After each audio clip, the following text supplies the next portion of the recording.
Hey, so today let's talk about the political developments of 20th century and how it impacted the whole world. First, let's talk about the First World War. The First World War started around 1914 and it went on until 1918. The industrialization and invention of new technologies had created more competition among European countries. And everybody wanted a piece of the power and they were competing against each other. These countries were England, Germany, France, Italy, Austro-Hungarian Empire, and Russia. Everybody wanted to show the world that they are more greater. So they all strengthened their military and formed alliances. How the First World War started was the Balkan Wars happened in 1912, 1913. So there were two Balkan Wars in 1912 and 1913. This was when Serbia, Bulgaria, Greece, and Montenegro wanted to conquer the Balkan Peninsula from the Ottoman Empire. And the Ottoman Empire did not want to give up Balkan Peninsula. So a war happened between these two, and Serbia and its alliance won the war. And Ottoman Empire lost the Balkan Peninsula. So now the Serbian nationalist Gavrilo Princip he assassinated the Archduke Francis Ferdinand, who was the Prince of Austria. So here if you see, this is Archduke Francis Ferdinand. He was the Prince of Austria. He was assassinated by a Serbian nationalist called Gavrilo Princip. And this tiny thing, it went across as a wildfire and became the cause of the First World War. Now, Europe was divided into two coalitions, the Triple Entente, consisting of France, Russia, and Britain, and the Triple Alliance, which was Germany, Austria-Hungary, and Italy. These were the two coalitions, and they fought against each other. So by the end of 1918, the Triple Entente won the First World War and the alliance had lost it. So they forced Germany, which was a part of the Triple Alliance, to sign the Treaty of Versailles, which was an insulting one to Germany in 1919. This is the Treaty of Versailles, and Germany was forced to sign this. So this is how Europe looked before and after World War One. So on the left side, you see before World War One, Germany had a lot of land, and after World War One, it got shrunk. Austria-Hungary was again broken down into just this much. Italy and France remained the same, however. So, what were the outcomes of the First World War? Is the League of Nations came into existence in 1919. So, there was no universal body which controlled the peace amongst a lot of nations. So, the League of Nations came into existence for exact same reason. If there was a conflict or fight between any two nations, League of Nations helped them resolve it. Defeated nations brewed extreme nationalism. The war penalty and other restrictions imposed on Germany impacted the ordinary life of Germans severely.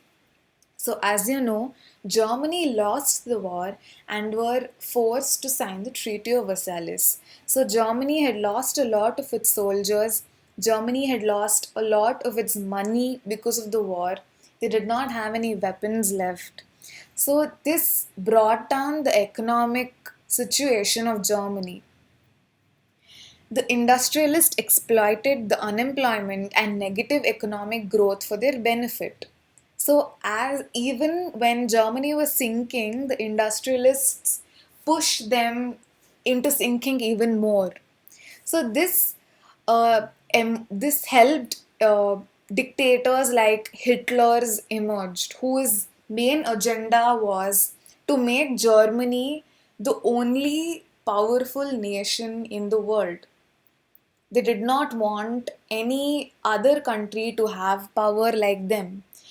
So these kinds of principles started growing after First World War. So because of the First World War, it paved a path. It became reason for a lot of thoughts and principles that came into people's head, which led to the Second World War as well. So we finished talking about the First World War. Next, we'll move on to the Russian Revolution. The Russian Revolution took place around 1917. Russia was then ruled by the Tsars, and the Tsars were known for their corruption. So people used to call the Tsars rule as like a jail, because everywhere there was a lot of corruption happening. The landlords exploited all the farmers and the workers.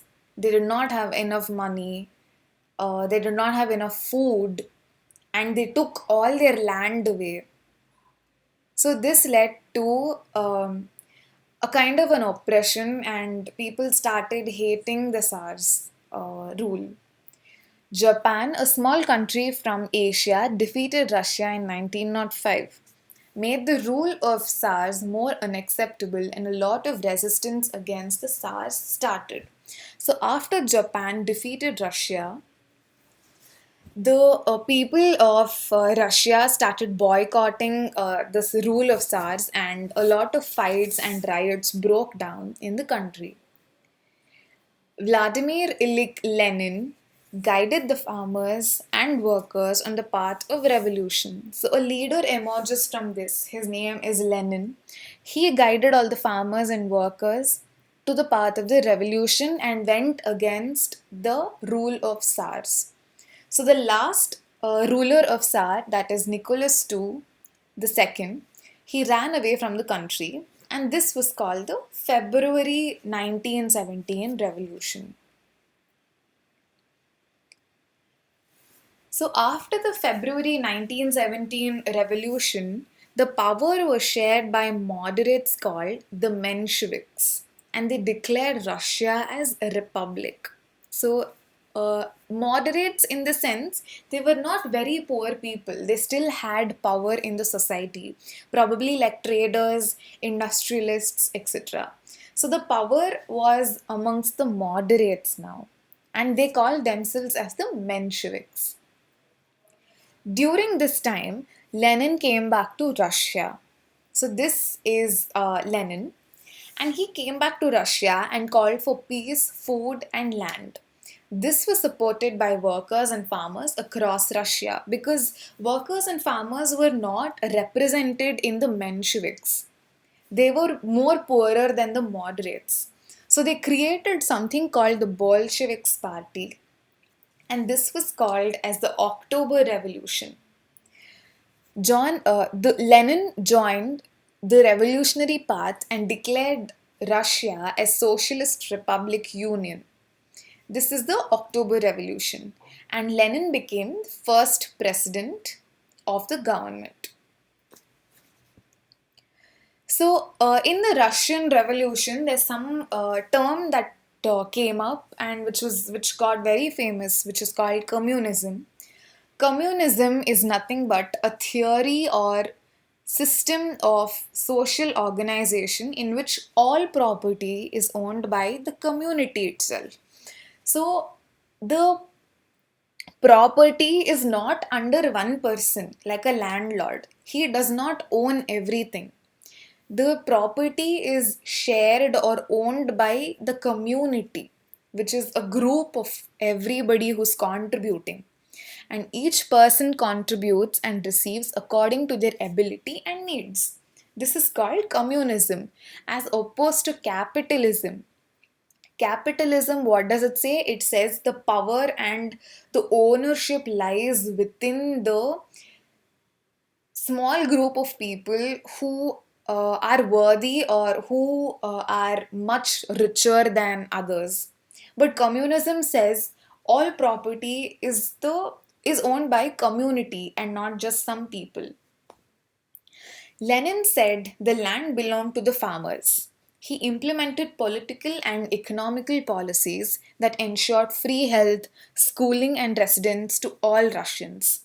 Lenin was the first to implement Karl Marx's scientific communism in practice. So, this is the first time communism came into practice. This was a historic moment in the human society history. When this new system was evolving, Lenin died in 1924. So that now after the death of Lenin in Russia, we see a emergence of or a growth of a new nation called the USSR. Russia will be called as USSR later. USSR stands for Union of Soviet Socialist Republic. After Lenin died, Joseph Stalin became the president and built USSR stronger. They launched the first satellite, which is Sputnik 1, in October 1957. This is the picture of the first satellite, which is Sputnik 1. Yuri Gagarin became the first astronaut in the world. He was from USSR. Joseph Stalin also brought forward 5 year plans, which is also in India. India also has its own 5 year plans, which was influenced by USSR. Stalin was not very successful. He made a lot of mistakes when he was the president. Many reformations like Glasnost in 1985 and Perestroika in 1987 were brought in. After these reformations were implemented, Gorbachev, the then president of USSR, so USSR disintegrated and communism collapsed in Russia or USSR. So that was about Russian Revolution. So now we know that the Russian Revolution and the First World War impacted the entire world to a great extent, and it also brought us dictators and who believed strongly in principles of their own and said that their nations had to be the greatest power in the world. So let us take a look at some of these dictators. Let's talk about Hitler first. So this is Adolf Hitler. He joined the Nazi Party after the First World War. He became the Chancellor of Germany, and after the death of President Hindenburg, he became the dictator. And he was called as the Führer. So, Adolf Hitler was an anti communist. He did not believe that everybody deserved equal ownership of property. He was anti socialist and anti Seminist. Anti socialist in the sense he said there has to be a dictator. The mechanism of or the procedure of making rules and implying them on people was under one person's power. He did not believe in democracy. He was anti Seminist, that means he hated Jews. He also said Jews were the reason Germany lost the First World War. Adolf Hitler in his life killed around 6 million Jews. 6 million Jews, that is a lot of people. This mass killing was called the Holocaust. In 1935, Hitler implemented Nuremberg laws. He imprisoned Jews in concentration camps and he pushed people to gas chambers to kill them. In concentration camps, people were subjected to harsh work conditions and were starved to death. Many were shot dead in mass firings. So, because of his anti Semitist views, he implemented Nuremberg laws where he tortured Jews. He put them into concentration camps.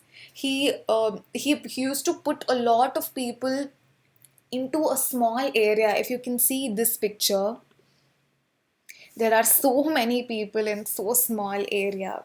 These are all the Jews who were sent to concentration camps. And they lived in such poverty. They were not given food or correct water. They were all malnutritioned. A lot of Jews were packed into one small room, and tear gas was left into the room, and this were called the gas chambers, and it killed a lot of people. The Nazism advocated that Germans are the superior race of the world and they are only them they are fit to rule the world. They wanted complete power of the world and they did not want any opposition. Next is Benito Mussolini. Benito Mussolini formed the fascist party. The ultra nationalism and idea of destroying the other national forces, patronizing violence, racial superiority, expansion of national boundaries, and support of human executions are the features of fascism. So, just like Adolf Hitler, another dictator emerged in Italy. He formed the fascist party. This is Benito Mussolini. He also had the same ideas like Hitler. He dismissed democracy of Italy legally. So he did not want the common people to have any say or any power. So he dismissed democracy. Democracy means people have some say, right? We have to vote for our leaders. If you don't vote for leaders, they will not be represented, they will not represent us, and there will just be one dictator, and that was Benito Mussolini. He joined Hitler in causing Second World War and was responsible for the death of thousands of people. He was assassinated in 1945. So this is about the dictators who emerged after the First World War. And these dictators were also the reason for Second World War. So let's take a look at what Second World War is and how it happened.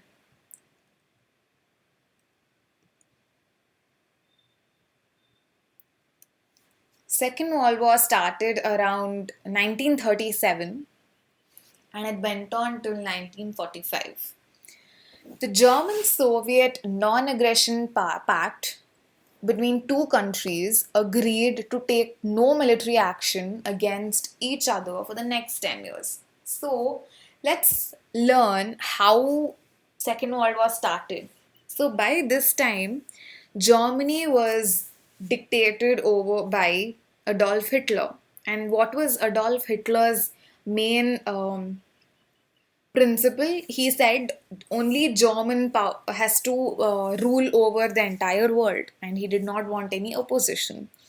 So Germany wanted to conquer a lot of nations around it. So what happens? Germany signs a German-Soviet non-aggression pact with USSR. Let's call USSR as Soviet Union from now on. So Germany and Soviet Union sign a pact.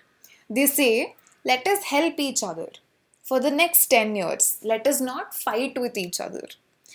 But Adolf Hitler never respected this pact. He thought, if I sign a pact with USSR, they will team up with me, and if I conquer other countries, They will not fight against me.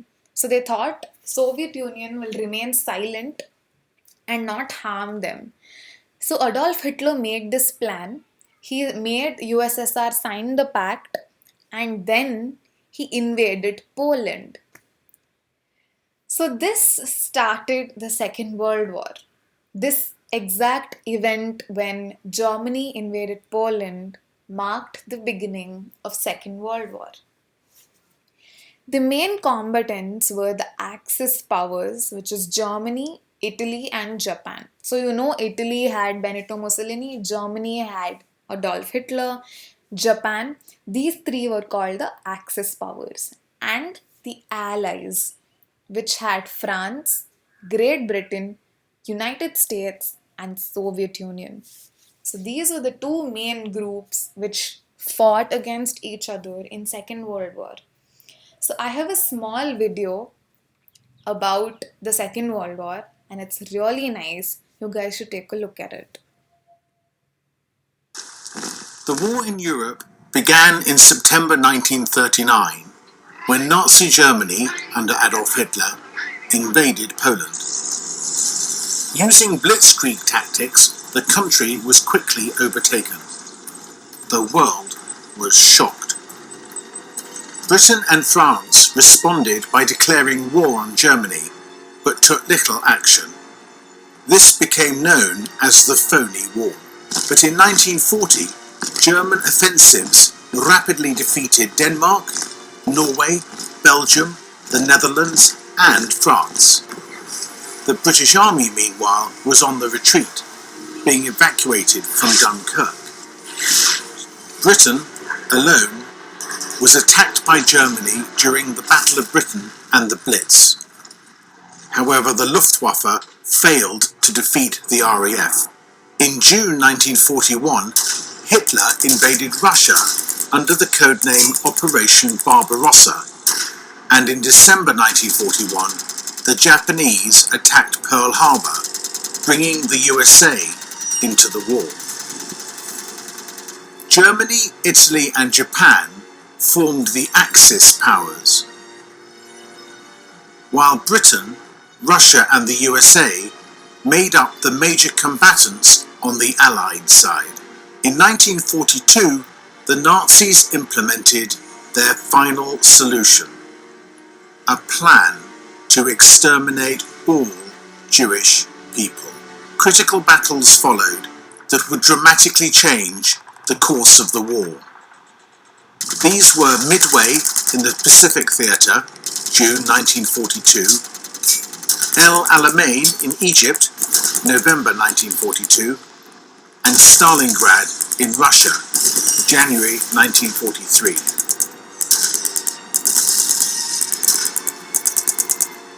On June 6, 1944, D-Day, the Allies launched Operation Overlord, invading Normandy, France. The Red Army advanced in the east and was the first to reach the German capital of Berlin. Germany surrendered in May 1945, shortly after Adolf Hitler committed suicide. On 6th of August 1945, the Americans dropped an atomic bomb on Hiroshima. Japan surrendered on VJ Day, 15th of August 1945. The war was over. World War II lasted from 1939 to 1945 and remains the most geographically widespread military conflict the world has ever seen. Subscribe to see more. So now you saw all the events that occurred in the Second World War. So let's see the effects, the aftermath of World War II. The Second World War caused utmost misery and death in the human history. It killed a lot of people. It also changed the social, political, and economic changes in the world. Hiroshima and Nagasaki suffered the peculiar and lasting damage done by atomic explosions and radiation. So we know that USA dropped nuclear bombs on Hiroshima and Nagasaki, people say that even now the soil in Hiroshima and Nagasaki is incapable of growing plants. So it has caused that much damage to these places. The Allies created the United Nations. So first we had League of Nations, which was not very helpful and not impactful. So the Allies created something called the United Nations, an organization for international cooperation and diplomacy. The winning countries of the Second World War, England, China, USA, USSR, and France, became the permanent members of the United Nations Security Council. And also, as a result of World War II, we see that USA and USSR emerge as two superpowers, and they start back and they start having this conflict and an arms race to see who is more powerful. And this started the Cold War between USA and USSR. So that was about the Second World War. Now let's move on to the Chinese Revolution. China was partly under the rule of France and Japan. So China was not an independent country. Part of it was independent, but parts of it was ruled by France and Japan. It was controlled by warlords and landlords, and there were no industries. In 1911, under the leadership of Kuomintang Party's leader Sun Yat-sen, anti-imperialistic democratic revolution took place, but it was not very successful. So the Communist Party started in China in the year 1925. It groomed movements in rural areas and city areas.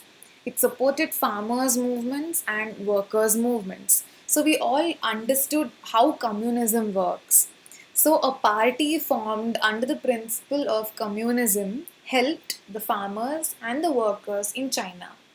In order to build a unified China, which was free of Japan and France's rule, the Communist Party and Kuomintang Party worked together. So there were two parties, Kuomintang Party and the Communist Party. So they worked together to see a unified China. But the death of Sun Yat-sen, the Kuomintang Party, came into the hands of an oppressionist ruler, Chiang Kai-shek. He joined hands with imperialist forces and started attacking the Communist Party's bases. They were supposed to be helping each other, right? The Kuomintang Party and the Communist Party. But after Sun Yat-sen died, Chiang Kai-shek, he became the ruler and he started attacking Communist Party. In order to protect the Communist Party members, Mao Zedong started a long march to the northern part of China. During the Second World War, Japan attacked on China. The Chinese Communist Party fought against this and came into prominence during this invasion. So, when Japan attacked China, China successfully defeated Japan, and Japan accepted this defeat in 1945. Communist Party gained control over most of China. Like the People's Republic was established in China, Mao Zedong became the first president of China. After the revolution, community farming was introduced in China. All were provided with free health, education, other facilities, just like how we saw in Russia. The Communist Party also helped in bringing China's economy up. They gave free health, education, and other facilities. Importance was given to in science and technology in order to achieve growth in industrialization. Leap Forward program was planned and implemented. The private property was converted into public property. So there was no concentration of wealth. Only the rich did not have all the money. All the private property was now converted to public property, which means it belonged to the public. While implementing these policies through the Cultural Revolution, many mistakes were made. So, as we saw, even in Russia, this was not a big success. Same way in China, there were a lot of mistakes that were made. In order to rectify these mistakes, Deng Xiaoping brought in many reforms in 1979. Now, China has adopted capitalist principles within the framework of communism and moving ahead as a major economical force with the Communist Party leadership. So, when they saw that it was not completely successful, they brought in few capitalist principles, and this worked wonders for China. As we all know, how China is very ahead in the race of economy. They are growing so fast. This helped them become successful. So that was about Chinese evolution. Now the last topic is about Cold War.